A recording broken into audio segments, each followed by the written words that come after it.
Et j'ai essayé le dropshipping pendant 72 heures avec un budget de 150 euros et je vais te dévoiler tout ce que j'ai pu faire concernant cette activité. Avant de commencer la vidéo, je fais gagner un appel de 30 minutes avec moi sous forme de coaching où je pourrai me poser toutes tes questions concernant l'e-commerce. Donc pour cela, il suffit de liker la vidéo, de t'abonner et de commenter le mot dropshipping. Également, pour les personnes qui ne connaissent pas et qui tombent sur cette vidéo, moi je m'appelle Essène. Ça fait maintenant quelques années que je fais de l'e-commerce. J'ai pu devenir libre financièrement grâce à ce business en ligne. Et dans cette chaîne YouTube, tu vas retrouver pas mal de contenu à travers le business en ligne, particulièrement l'e-commerce, que ce soit des stratégies, des résultats, mais aussi des interviews d'élèves qui ont pu réussir grâce à mon programme. Donc dans cette vidéo, on va voir la méthode de recherche de produits utilisée, le choix du produit, la création de site et les applications utilisées, comment faire de bonnes publicités, la stratégie de testing utilisée pour tester le produit sur Facebook Ads, comment analyser facilement les données obtenues, ainsi que les résultats obtenus concernant le produit. Étape 1, comment j'ai trouvé le produit. Donc ce que j'ai fait, c'est que je me suis rendu sur Amazon et AliExpress et j'ai vérifié un petit peu les meilleures ventes. Ensuite, j'ai mis sur une liste les meilleures niches actuellement concernant les meilleures ventes sur ces plateformes-là. Et je me suis rendu sur la bibliothèque mystère de Facebook Ads pour chercher à travers de mots-clés par rapport à la niche que je souhaitais exploiter. Donc voilà, je me suis rendu sur Amazon, j'ai cliqué sur la section de meilleures ventes.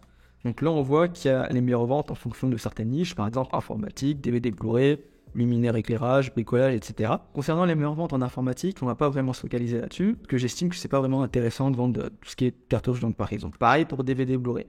Par contre, luminaire et éclairage, on voit que c'est des produits qui ont plutôt bien marché en dropshipping, et en plus de ça, là c'est considéré sur Amazon comme étant des meilleures ventes. Pareil concernant la niche du bricolage, si vous avez un petit peu d'expérience en dropshipping, vous pouvez directement vous apercevoir que cette caméra-là, c'est quand même un produit qui a très bien marché, que ce soit sur le marché français ou sur d'autres marchés. Et donc l'objectif, c'est justement de rassembler sur une liste les niches qui sont potentiellement intéressantes à exploiter et ensuite se rendre sur la bibliothèque publicitaire. Donc c'est un espace que Facebook nous met à sa disposition où en fait on peut voir toutes les publicités qui fonctionnent actuellement avec Facebook Ads.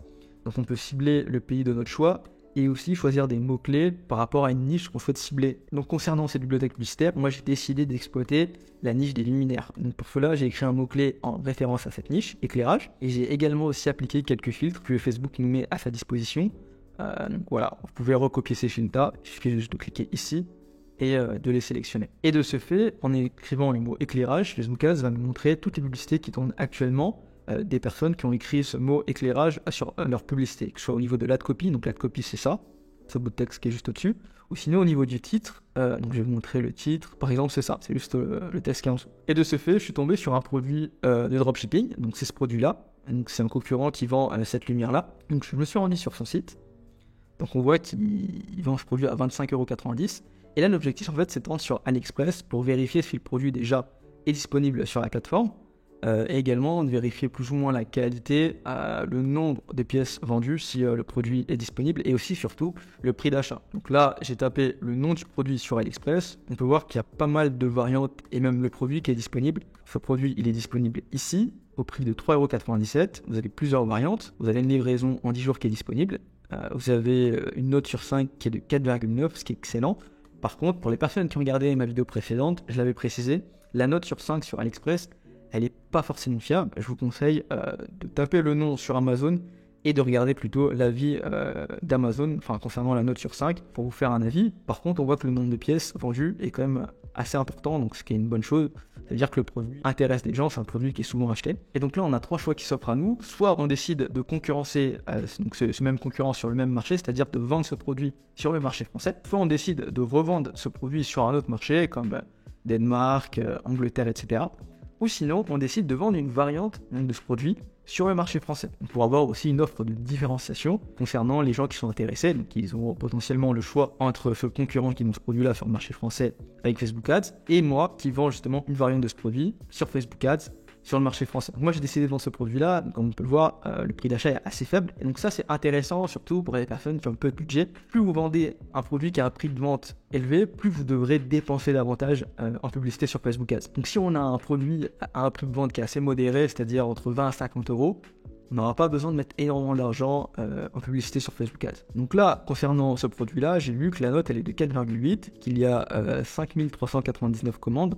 donc ce qui est assez intéressant. Donc là, ce que je vous conseille de faire, c'est de regarder un petit peu les différents fournisseurs qui sont disponibles sur AliExpress, mais aussi et surtout de regarder ce même produit-là sur Amazon pour vérifier la note sur 5 pour voir si le produit est de qualité. Donc ce que j'ai fait, pour cela, j'ai tapé le nom du produit sur Amazon, je suis tombé sur le produit, je vois que le produit a une note de 4,3 sur 5, qui est à 1059 avis, donc ce qui est très positif, et que le concurrent d'Amazon, lui, le vend à 26,34€ pour 6 pièces. L'étape 2, une fois que j'ai trouvé le produit, comme on l'a vu, l'objectif c'était donc de se rendre sur Amazon ou AliExpress pour vérifier le prix d'achat du produit, vérifier le nombre de commandes passées et vérifier la note concernant le produit et avoir une note supérieure au moins à 3 sur 5. Donc ça on l'a fait, on a vu que sur Amazon, le produit qu'on a choisi, la note était de 4,3 sur 5, que c'est un produit qui est assez vendu quand même et qui a globalement des avis positifs. Donc on peut sélectionner ce produit. Donc l'étape 3, c'est de créer son site e-commerce. Donc pour créer son site e-commerce, ce que je vous conseille, moi, c'est d'utiliser l'application Shopify. Pour les personnes qui ne connaissent pas Shopify, c'est un outil qui vous facilite grandement sur la création de site. Vous n'avez pas besoin d'avoir de compétences particulières. Tout le monde comprend Shopify, c'est très facile d'utilisation. Donc pour toutes les personnes qui souhaitent prendre l'application Shopify, vous avez un lien dans la description qui vous permet d'avoir une très bonne réduction, c'est-à-dire que vous avez plusieurs jours gratuits et vous avez les 3 prochains mois à 1$. Donc je vous ai mis une checklist concernant le fait de créer son site e-commerce. Donc comme on l'a vu, en premier lieu, c'est le fait de créer un compte Shopify. En deuxième lieu, de configurer les différentes pages légales dans la boutique qu'on verra par la suite. Configurer les méthodes de livraison, définir les applications à utiliser sur le site, importer le produit sur notre boutique en ligne, réaliser la page de vente concernant le produit, finaliser la boutique en ligne et relier le ou les différents processeurs de paiement sur notre site. Donc je vais vous expliquer ce que c'est par la suite. Donc voilà, quand vous allez cliquer sur le lien dans la description concernant Shopify, vous allez atterrir sur cette page. Donc là, il faudra indiquer votre adresse email et ensuite Shopify va vous poser plusieurs questions. Vous aurez juste à répondre, c'est assez facile. Et ils vont demander aussi le nom de votre marque ou le nom de votre site e-commerce. Donc pour cela, je vous conseille de mettre un nom généraliste. Ou sinon, de trouver donc des inspirations grâce à une intelligence artificielle comme ChatGPT. Ou sinon, d'utiliser le site Namelix. Moi, vu que dans l'exemple de cette vidéo, j'utilise un produit qui est dans la niche des lumières, etc. J'ai mis donc le mot Light. On appuie sur Generate. Ensuite, on appuie ici, on fait juste cliquer Generate. Namelix va nous proposer pas mal de noms qui veut plus ou moins rien dire. Derrière, ça peut aussi nous inspirer pour en faire un logo aussi.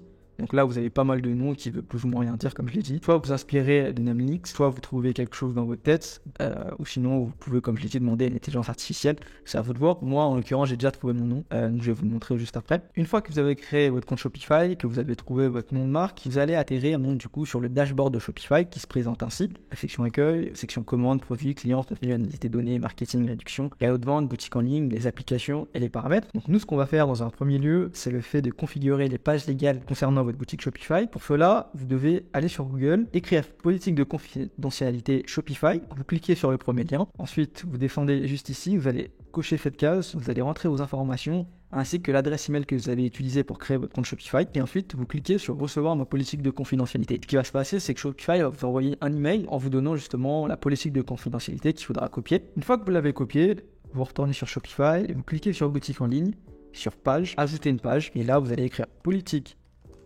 de confidentialité, ok, et vous allez copier-coller ce que vous avez reçu par mail de la part de Shopify concernant la politique de confidentialité. Vous avez juste enregistré, moi je l'ai déjà fait donc je l'ai quitté. Il faudra faire la même chose pour conditions générales de vente et d'utilisation et politique de retour. Donc le même principe, vous écrivez sur Google conditions générales de vente espace Shopify, vous allez tomber sur le premier lien que propose Shopify. Il faudra de nouveau remplir vos informations en cochant cette case et ensuite recevoir mes conditions générales de vente, pareil pour ma politique de retour. Une fois que c'est fait, il faudra ajouter une page, donc mettre par exemple conditions générales de vente, coller ce que vous avez reçu par mail, enregistrer. Il faudra faire de même pour la politique de retour. Une fois que c'est fait, vous aurez aussi la FAQ. Par contre, pour la FAQ, je vais vous conseiller de prendre une application qu'on verra donc sur l'App Store de Shopify. Donc une fois que vous avez configuré les différentes pages légales de votre boutique, maintenant, l'objectif c'est de définir les applications qu'on va utiliser sur un site e-commerce. Donc pour ce faire, on va se rendre sur applications. Donc là, on voit qu'il y a 4 applications, enfin 3 pardon, des CRS. Le CRS en fait, c'est une application qui vous permet d'importer votre produit depuis AliExpress sur votre site e-commerce. Vous avez aussi l'application What Bundle. Celle-ci, elle n'est pas obligatoire, en fait, elle permet de faire des lots. C'est-à-dire que vous vendez le produit à l'unité, mais aussi un lot de 3, un lot de 6. Donc voilà, c'est quelque chose qui peut se faire avec cette application, mais vous pouvez très bien le faire aussi avec Shopify. Donc on le verra aussi par la suite, donc c'est pas obligatoire. La troisième application, c'est Loox. Par contre, ça c'est une très bonne application. C'est une application qui vous permet d'importer des avis d'AliExpress sur votre site e-commerce. Donc c'est une application qui donnera de la preuve sociale sur votre site e-commerce, ce qui est très intéressant pour la conversion, donc pour le fait de faire des ventes tout simplement. Sur l'App Store, on va écrire DCRS. On va télécharger cette application pour permettre l'importation de notre produit depuis AliExpress sur notre site e-commerce. Donc moi, je l'ai déjà téléchargé. Vous devrez le faire. Donc elle est ici. Vous devrez cliquer ici. Et ensuite, donc, télécharger l'application sur votre boutique. Une fois que c'est fait, vous aurez donc à créer votre compte DCRS ainsi que votre compte AliExpress. Une fois que c'est fait, vous allez dans Import List. Moi, je l'ai déjà importé comme vous voyez, mais je vais vous montrer comment faire. Vous allez sur AliExpress, sur le lien du fournisseur que vous avez décidé de sélectionner concernant votre produit. Vous allez copier ce lien, vous allez sur Import List comme je l'ai dit, cliquez ici, collez ce lien, entrez et ensuite vous allez recevoir le produit ici. Une fois que vous recevez le produit ici, vous cliquez sur Push to Shopify, vous cliquez sur les différentes cases et vous cliquez de nouveau sur Push to Shopify. Ce qui va se passer, c'est qu'on va aller dans la section produit et on va voir que le produit il est déjà importé sur notre site e-commerce. Par contre, le produit ne sera pas importé comme on le voit ici, c'est-à-dire que moi j'ai déjà fait la description produit. Le produit sera importé comme sur AliExpress, c'est-à-dire que vous aurez ce nom-là qui sera comme nom défini de votre produit, ainsi que cette description produit comme on voit qui n'est pas du tout attrayante. Donc moi j'ai déjà fait cette description produit. Mes conseils au niveau de la description produit, c'est de faire un titre attrayant, un paragraphe et ensuite un visuel qui illustre le paragraphe. Et concernant le produit que vous souhaitez vendre, c'est de faire entre 3 à 5 paragraphes, donc en mettant en avant les bénéfices principaux du produit et aussi de savoir plus ou moins quelle est l'audience potentielle qui est visée par rapport à votre produit, c'est-à-dire quelle audience est intéressée concernant votre produit. Donc ça, vous pouvez le voir de différentes manières par rapport aux concurrents et au niveau des publicités qui sont faites par celui-ci. Est-ce que ce sont des mannequins qui sont âgés, qui sont utilisés, des mannequins jeunes? Est-ce que le langage, c'est un langage qui est plutôt axé jeune, soutenu, normal, etc. Également sur Amazon, par rapport aux avis. Donc, vous pouvez aller sur Amazon, taper le nom de votre produit et ensuite regarder tous les avis concernant votre produit, voir un petit peu ce qui en ressort, notamment aussi les avis négatifs pour un petit peu jouer là-dessus, pour vraiment avoir un copywriting, donc un texte de vente qui soit adapté par rapport à l'audience qui est recherchée concernant ce produit. Comme vous pouvez le voir, je vais le montrer rapidement. Donc moi j'ai fait un titre, un paragraphe, un visuel. Ce visuel-là, je l'ai retrouvé sur les différentes plateformes, donc soit YouTube, TikTok, Facebook, AdSpy, Minead, qui sont des outils de recherche de produits. Vous avez aussi AliExpress, Amazon. Donc là j'ai mis un petit peu les avantages de la lampe. Là cette image, je l'ai retrouvée sur AliExpress, mais ensuite je l'ai modifiée sur Canva pour mettre une écriture française, comme on le voit. Et ensuite j'ai mis un paragraphe sur la garantie pour vraiment renforcer ce sentiment de confiance, montrer que voilà, on est tellement sûr de notre produit que si vous n'êtes pas satisfait, vous serez bien évidemment remboursé. Et à la fin, j'ai mis les caractéristiques. Les caractéristiques, c'est pas quelque chose qui est très important, c'est pour ça qu'on le met à la fin. Le plus important, c'est vraiment les bénéfices principaux qui en ressortent concernant votre produit. Ensuite, au niveau des images produits, je vous conseille entre 3 à 5 images selon le produit. Après, il y a des exceptions, parfois ça peut être un peu plus. Là, en l'occurrence, j'en ai mis 7. De manière générale, c'est entre 3 et 5. Et j'ai fait des offres. Donc, pour faire des offres, vous allez cliquer sur modifier. Et ensuite, vous mettez le nom de l'offre que vous souhaitez mettre et les valeurs de cette offre-là. Sur le nom de l'option, j'ai juste mis offre, tout simplement. Et ensuite, j'ai fait des petits lots concernant ce produit parce que je me suis dit que la majorité des personnes ne vont pas vouloir en prendre une, mais ils vont vouloir en prendre plusieurs. Et donc, derrière, moi, ça peut augmenter mon panier moyen. Donc, au niveau des offres, j'ai mis une lampe chaude, une lampe froide parce que ça, c'est les deux qu'on propose, comme on peut le voir. Donc là, c'est la lampe chaude. Là, c'est la lampe froide. Ensuite, 2 lampes chaudes, 2 lampes froides, 3 lampes chaudes, 3 lampes froides avec une offerte. Et donc là, avec les différents prix. Également, pour la rédaction de votre page produit, vous pouvez vous inspirer de l'intelligence artificielle. Par exemple, avec ChatGPT, lui demander de développer un texte de vente concernant votre produit. Je ne vous conseille pas de copier-coller ce que l'intelligence artificielle développe. Il faut vraiment lui demander, par exemple, plusieurs angles marketing concernant votre produit et derrière de développer un texte de vente par rapport aux angles marketing que l'intelligence artificielle vous propose concernant votre produit. Une fois qu'on a développé notre texte de vente, je vais vous montrer comment paramétrer les livraisons. Donc c'est aussi important. On se retrouve dans paramètres, on va dans expédition et livraison. Moi, ce que je vous conseille au niveau des livraisons, c'est de proposer 2 livraisons, à savoir une livraison offerte et une livraison payante. Au niveau des livraisons, ce que vous pouvez faire, c'est cliquer sur gérer. Nous, on vend uniquement en France, donc on va s'occuper que de la France. Mais si vous vendez sur l'Union Européenne ou sur le reste du monde, il faudra bien évidemment le compléter. Au niveau de la France, vous avez juste à ajouter un tarif, cliquez sur délai de transit, tarif forfaitaire personnalisé. Donc là, par exemple, vous mettez une livraison gratuite et là, vous avez juste à cliquer sur terminer. Ou sinon, vous mettez une livraison avec suivi, par exemple, vous mettez à 3,4,19 et là, vous avez juste à cliquer sur terminer. Maintenant qu'on a vu comment configurer les paramètres de livraison, on va voir comment finaliser la boutique. Pour ce faire, on va se retrouver sur boutique en ligne. Et donc là, on va choisir un thème concernant notre produit. Qu'est-ce qu'un thème? Un thème, c'est tout simplement le support de votre site. Donc ce thème, il peut être gratuit ou payant. Si vous êtes un débutant, je vous conseille vraiment de prendre un thème gratuit. Dans cette vidéo, on a pris le thème Sensei, donc un thème qui fait clairement l'affaire. Pour cela, on va cliquer sur personnaliser. Et là, je vais vous montrer un petit peu les différentes sections à utiliser. Et vous allez voir que c'est très facile. Le fait de finaliser votre site, on va cliquer sur barre d'annonce. Barre d'annonce, c'est tout simplement la barre que vous voyez en haut où j'ai mis livraison offerte. Dans la barre d'annonce, il est très intéressant de mettre un petit argument. C'est toujours intéressant de mettre quelque chose qui soit similaire à ça. Ensuite, dans la barre d'annonce, dans l'entête, pardon, on voit qu'il y a le logo de cet e-commerce qui est donc Smart Home, partenaire de votre intérieur. Donc ce logo-là, je l'ai fait tout simplement sur Canva. C'est très facile à faire, je ne vais pas vous le montrer. Il y a pas mal de tutos à ce niveau-là sur YouTube. Et là, on a le menu principal. Donc le menu principal, c'est accueil, lampe intelligente, contact. Donc quand vous cliquez sur accueil, vous allez être redirigé donc, sur cette page qui est la page d'accueil qu'on est en train de voir. Si vous cliquez sur lampe intelligente, vous allez être redirigé vers la page produit. Et si vous cliquez sur contact, vous allez être redirigé vers une page contact. Je vous conseille de passer sur téléphone mobile ici, parce que la majorité des personnes qui vont arriver sur votre site vont être issues de téléphone mobile.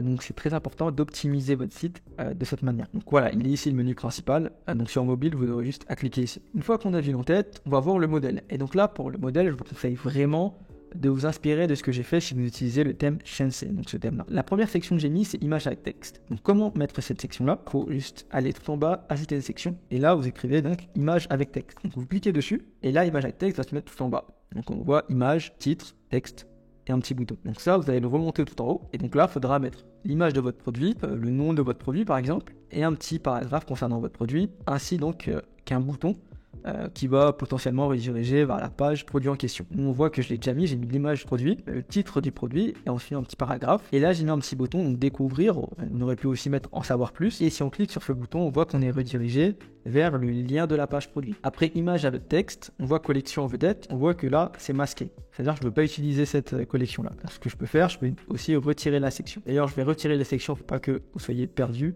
Donc après image avec texte, on va mettre texte enrichi. De nouveau, il faudra aller dans ajouter une section.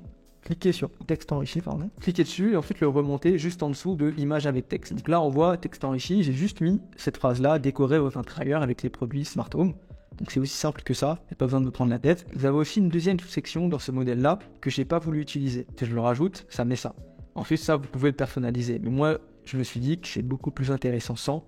Ça rend plus beau. Ensuite, après la section texte enrichi, j'ai mis une section multicolonne. De nouveau, vous allez cliquer sur ajouter une section, écrire multicolonne, et ensuite là vous aurez donc 3 colonnes. Bien évidemment vous pouvez en avoir plus. Si vous cliquez donc sur multicolonne, on va le refaire ensemble ici, et là vous pouvez voir le nombre de colonnes que vous souhaitez ajouter. Moi concernant mon produit, j'ai souhaité ajouter 3 colonnes en montrant les différents bénéfices du produit, donc 3 modes de lumière, détection de mouvement, et que c'est très facile d'utilisation. Et en dernière section, j'ai mis inscription à la liste de diffusion. Donc cette section, c'est tout simplement pour pouvoir récupérer les adresses email que les clients mettent pour derrière justement, comme je l'ai indiqué ici, abonnez-vous pour recevoir des offres spéciales, des cadeaux gratuits et des offres uniques. Et en dernier lieu, on voit le pied de page. Donc le pied de page, c'est un menu que j'ai fait. Donc, je vais vous montrer comment faire ces menus-là, que ce soit le pied de page et le menu principal qui est ici. Donc comment faire ça. Mais on voit que dans le menu pied de page, on a justement les différentes pages légales ainsi que la FAQ. Et enfin, là, on a un petit paragraphe sur la garantie de nouveau pour vraiment avoir un argument qui permet potentiellement de convertir. Donc, je vais vous montrer comment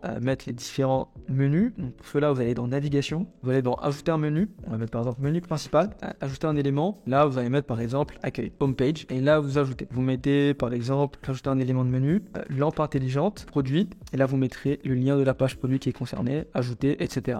Et c'est la même chose pour le menu du pied de page. Donc une fois qu'on a vu comment justement faire le site, on a vu les applications utilisées, on va voir aussi la deuxième application qui est très importante à utiliser, qui est donc Loox. Pour ce faire, on va sur la store de Shopify, on écrit Loox. Moi, je l'ai déjà installé, c'était peut-être pour ça qu'on ne la trouve pas, mais vous allez la trouver normalement, il n'y a aucun souci là-dessus. Donc une fois qu'on va sur l'application Loox, on va sur Import Review. Une fois que vous êtes sur Import Review, vous allez prendre ce bouton et la mettre sur votre barre de recherche. Vous allez sur AliExpress, donc sur le lien de votre fournisseur. Là, on voit qu'il y a 1577 avis. On clique sur le bouton Import to Loox. On va sélectionner le produit dans lequel on veut importer les avis. Donc avec la version gratuite, on peut importer 20 avis, de préférence avec des photos si possible, et en français, vu qu'on vise le marché français. Donc là, on a fait sur Preview, et là, on peut, en vérifiant le contenu du message, importer ou non l'avis directement sur notre boutique. Une fois qu'on a importé les avis, maintenant, on va relier le processeur de paiement sur notre boutique Shopify. Donc, qu'est-ce qu'un processeur de paiement? C'est une application qui permet justement que les clients puissent payer sur notre site, donc qui accepte les cartes de crédit, par exemple.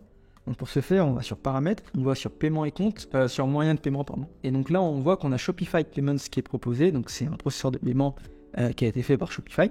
Donc vous pouvez l'activer ou sinon choisir un autre moyen de paiement. Nous, on va choisir un autre moyen de paiement. Donc vous allez cliquer sur afficher tous les autres fournisseurs. Et nous, on va choisir Stripe, c'est celui que je préfère. Donc vous allez cliquer sur Stripe et vous allez être redirigé vers cette page. Il faudra créer votre compte Stripe. Le fait de relier votre procédure de paiement, je vous conseille de le faire à la fin quand vous avez terminé votre site. Une fois que vous avez créé votre compte Stripe, vous l'aurez directement lié sur votre boutique Shopify. Une fois qu'on a créé son site, on va passer à l'étape 4, comment réaliser des publicités. Donc pour réaliser des publicités concernant votre produit, vous avez plusieurs méthodes. La première, le fait de commander votre produit par exemple sur Amazon, le recevoir et faire votre propre créative avec votre téléphone portable ou une caméra par exemple. La deuxième méthode, c'est le fait de commander votre produit et l'envoyer à un micro-influenceur et que celui-ci vous fait vos propres créatives par rapport à des scripts que vous les avez envoyés, etc. Sinon, faire appel aussi à un monteur qui permet en fait de trouver pas mal de séquences publicitaires et de là en fait il va mélanger ces séquences publicitaires et faire des propres créatives concernant vos produits. Et la dernière méthode, c'est celle que j'ai sélectionnée, c'est le fait de trouver moi-même mes supports publicitaires, donc sur des plateformes comme YouTube, Facebook, TikTok, AdSpy, Minea, Amazon, AliExpress concernant vos produits, que ce soit des images ou des vidéos. Ensuite, de rassembler ces supports publicitaires trouvés dans un dossier pour vraiment avoir un travail qui soit organisé et de commencer le montage, donc avec un logiciel de montage, en l'occurrence ici CapCut, en accordant les bonnes séquences publicitaires avec le bon marketing concernant votre produit. Par rapport à la réalisation des publicités, comment le faire? Justement, j'ai fait appel à un expert qui s'appelle Thibaut, qui travaille depuis longtemps avec moi concernant donc la réalisation, le montage des créatives.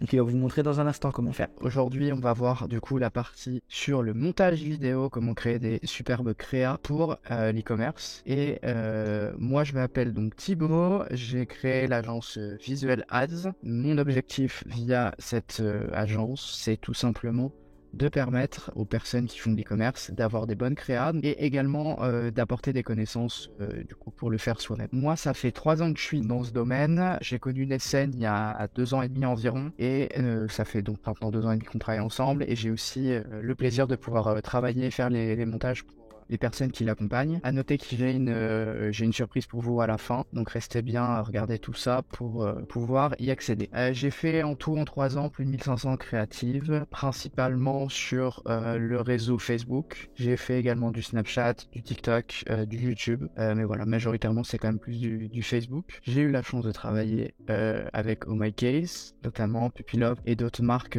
comme celle-là que vous connaissez. L'objectif c'est de rentrer en détail comment j'ai créé le CTA. Ensuite, vous montrer comment je vais faire pour sélectionner différentes parties de la vidéo, ce qui va attirer mon attention, ce qui ne va pas attirer mon attention. Alors, ce qu'il faut savoir, c'est que là aujourd'hui, moi, l'idée c'était de me mettre dans des conditions comme vous. Et pour ça, j'utilise le logiciel CapCut que je n'utilise pas d'habitude, mais qui a des grosses similitudes avec Final Cut Pro 10 que moi j'utilise, qui est un outil payant à plus de 300 €. Ce qu'il faut savoir, c'est que CapCut lui il est gratuit et il va vous permettre déjà de faire des choses qui sont assez intéressantes, vraiment basiques, mais droit au but et qui peuvent fonctionner. De toute façon, c'est l'objectif de cette formation gratuite, de vous montrer tout ça. Ici, on a en fait le CTA qui dure, généralement, je l'ai fait durer 4 secondes. Vous avez juste à faire ça pour régler la taille. L'objectif, généralement, dans le CTA, ce que je mets toujours, ça va être le logo, l'offre, ce qui va pousser à l'action. Donc, dans notre cas, c'est livraison offerte, comme on voit. Une petite animation avec,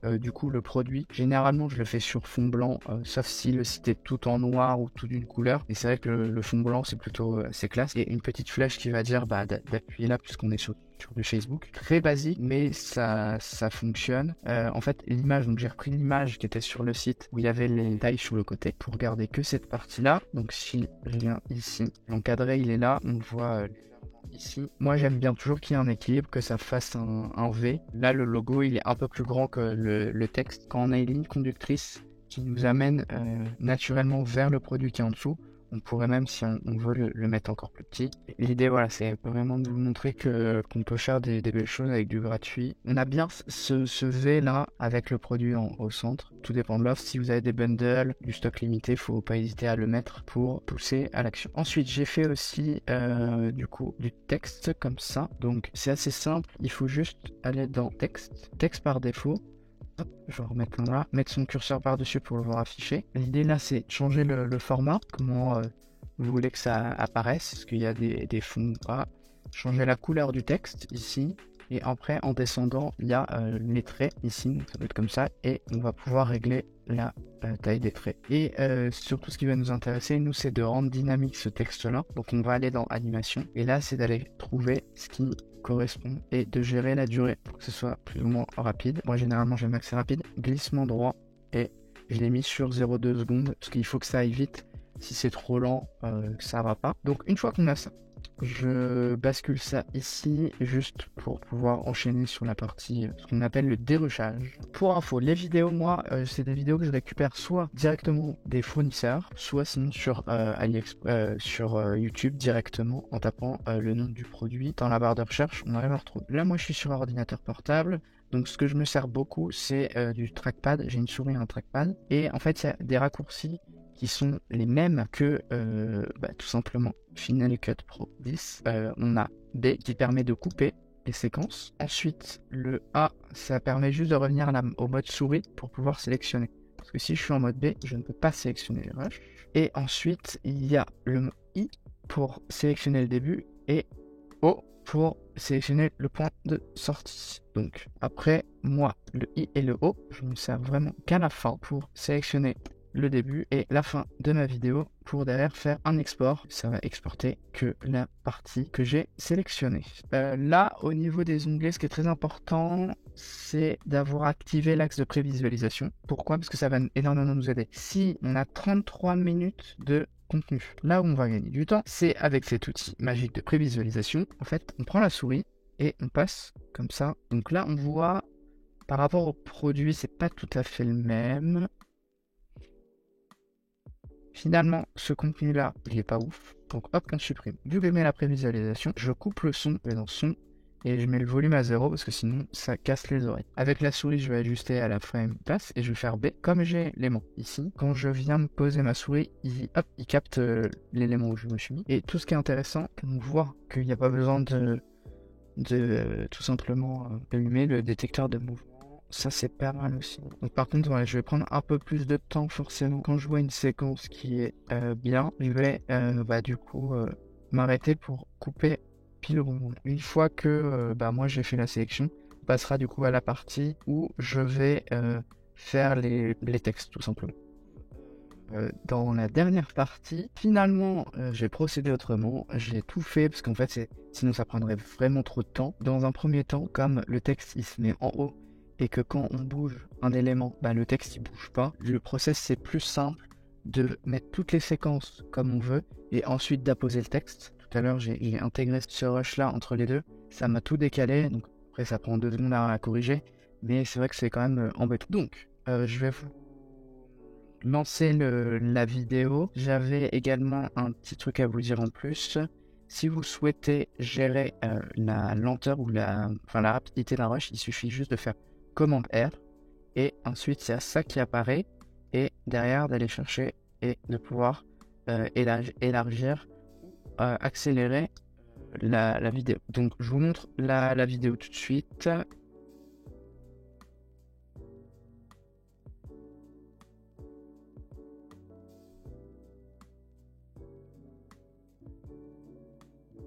Pour vous expliquer, donc l'hiver est présent, ça touche tout le monde, on est dans le noir, souvent il fait la nuit à 17h30. Découvrez la veilleuse intelligente, là on est sur continuité assez basique, simple. L'idée c'est aussi de tester plein d'approches. Là on comprend, ok, elle est intelligente, pourquoi? On comprend parce que quand elle s'approche, elle s'allume. Ok, comme l'enchaînement est assez rapide, j'ai pas mis de texte et il y a aussi une chose qu'il faut comprendre, c'est que là on vend une lampe. Donc ça sert à rien non plus de partir dans des trucs ultra compliqués avec énormément de texte. C'est simplement une lampe. Les gens savent que c'est une lampe. Une fois qu'ils ont compris que on la pose, elle s'allume toute seule, ok, c'est bon. On va rajouter derrière de texte, mais on peut se permettre là de laisser de l'air. Ce qui va se passer, c'est que les gens vont se concentrer uniquement sur la vidéo. Parce que quand il y a le texte, les gens vont se concentrer sur le texte, sur la vidéo. Ce qui peut être possible, c'est d'y revenir le lendemain.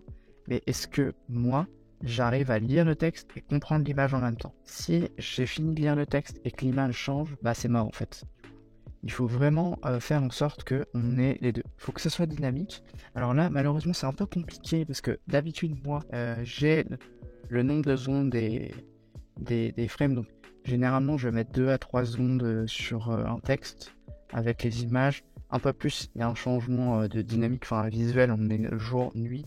Je vais rallonger un peu plus. Là, on dit pas que il s'éteint au bout de 25 secondes. On va marketer la chose en disant c'est juste autonome. Pourquoi autonome? Ça a plus de valeur perçue de dire que c'est autonome qu'il s'éteint tout seul. Psychologiquement, on va beaucoup plus loin en disant que c'est autonome. Sachant que, à la base, on a dit qu'elle est intelligente. Donc l'idée c'est d'aller dans cette continuité-là pour simplement que les gens se disent pas, quand ils voient la pub, c'est une lampe qui s'allume, qui s'éteint. Non, c'est une lampe intelligente, qui est autonome, qui est simple d'utilisation, qui va nous permettre de faire des économies d'énergie à portée de main. Alors j'ai failli mettre, ça c'est un peu d'humour, mais je me suis dit, je vais pas le mettre, et à portée de pied finalement.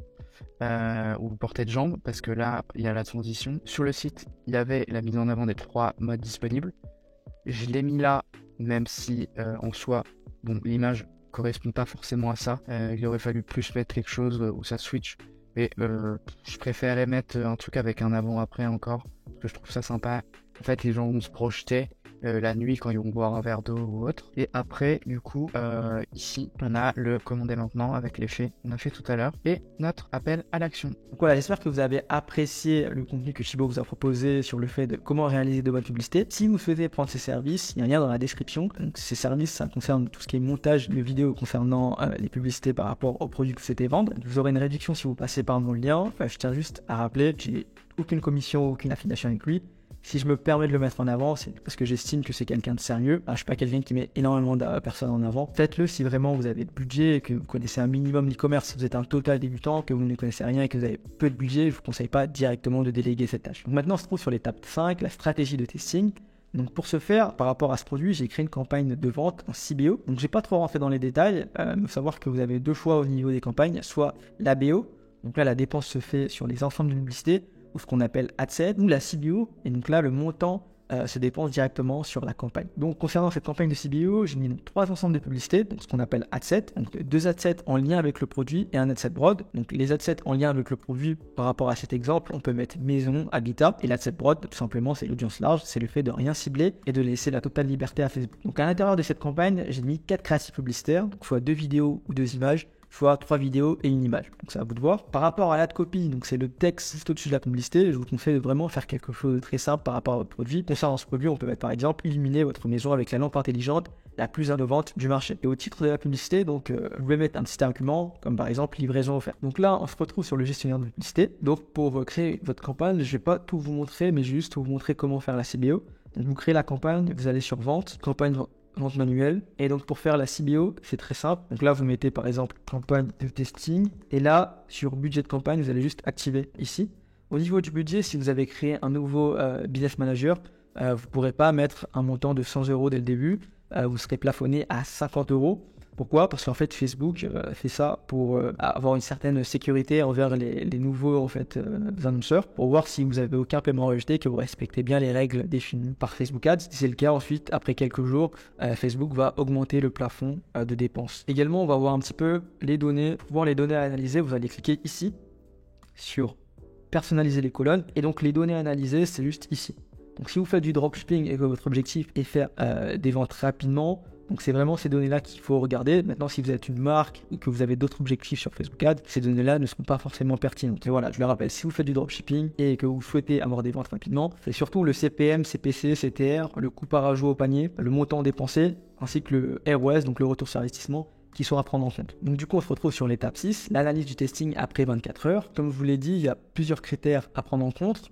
Si on fait du dropshipping et que notre objectif est d'avoir des ventes rapidement, le premier critère c'est le CPC, le coût par clic. Donc pour combien d'euros une personne va cliquer sur le lien de votre publicité. Donc si sur le marché français vous avez un CPC en dessous de 45 centimes et que vous vendez un produit en dessous de 50 €, c'est plutôt une bonne statistique. Également au niveau du CTR, donc du taux de pourcentage de clics sur votre publicité, s'il est au-dessus de 1,90 sur le marché français et que vous vendez de nouveau un produit en dessous de 50 €, c'est un bon critère, c'est une bonne statistique. Également par rapport au CPM, donc coût par 1000 impressions, c'est-à-dire pour 1000 impressions, combien cela vous coûte. Si c'est entre 4 à 10 € sur le marché français, encore une fois, c'est correct. Et donc l'analyse du testing après 24 heures, on va être confronté à 4 cas différents. Le premier cas, le fait d'être en bénéfice. Donc vous avez mis du budget et vous êtes clairement rentable dès le premier jour. Donc là, c'est parfait, il faut laisser tourner. Le deuxième cas, vous êtes en situation neutre. Donc là, vous êtes ni en perte ni en bénéfice. Vous avez une ou plusieurs ventes. Vous avez des bonnes stats, de bons ajouts au panier. De bons ajouts au panier, c'est le nombre d'ajouts au panier que vous avez sur Shopify. Je tiens à préciser.